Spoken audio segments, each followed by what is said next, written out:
how do you differ? If you were to, in a very basic way, as a professor, as a pastor, what is the difference between being a Christian, between being a Jew, between being a Muslim? All right.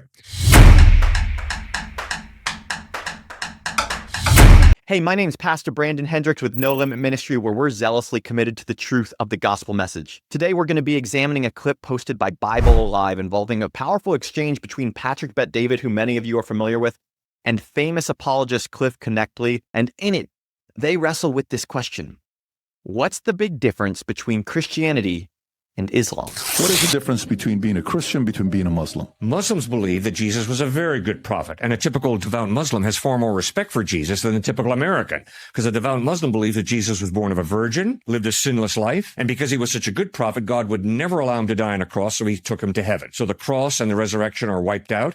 But a devout Muslim believes that Jesus is going to return a second time. They believe in Jesus as a good prophet. Repeatedly in the Quran, Muhammad says Jesus is not God. But in the New Testament, the eyewitnesses who saw and heard Christ insisted Jesus claimed to be God by both his words and his actions. Mark chapter 2, he forgives sins of a man who's lowered on a mat from the ceiling, and all the religious people say that's blasphemy. Only God can forgive sin. Yeah, by claiming to forgive the sin of that guy, Jesus is claiming to be God. And in John 8:58, Jesus says, before Abraham was born, I am. And the Jews did not call God G-O-D, they called him I am, Yahweh. So, you see, the basic issue is who is Jesus? Islam and Christianity disagree. Do you guys see what he's saying here? So this is like the biggest point here, because in Islam and Christianity, I think the biggest distinction is this one fact right here. This is the crux of the entire thing.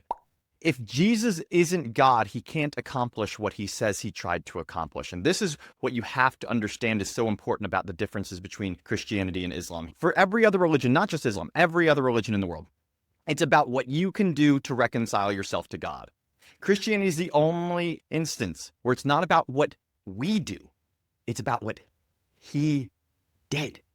And this is so important to understand, because if we don't understand this, we don't understand what it means to be Christian. Because everything that you're seeing, especially like in Islam, this distinction that Cliffe's bringing up here, is this idea about us as imperfect beings trying to reconcile ourselves to God who is perfect. But I just think about this, just intellectually for a second. If we're imperfect and we're trying to reconcile ourselves to something that's perfect, how are we going to do that if we're imperfect? Think about it. If you have a cup of dirty water, is the dirty water going to stop making itself dirty water? No. And an imperfect being cannot consummate itself with that which is perfect. No, it had to be he who is perfect, God, he who is perfect, came down and saved us from ourselves. He took on that which prevented us from being with him, which is sin. And this is what makes Christianity so distinct, because it fundamentally underscores a very deep truth that I just wish everybody understood about the faith. Christianity, again, it isn't about what we do. It's about what he did and trusting in that to secure our salvation. Because if we could secure our salvation, we wouldn't have needed him to begin with.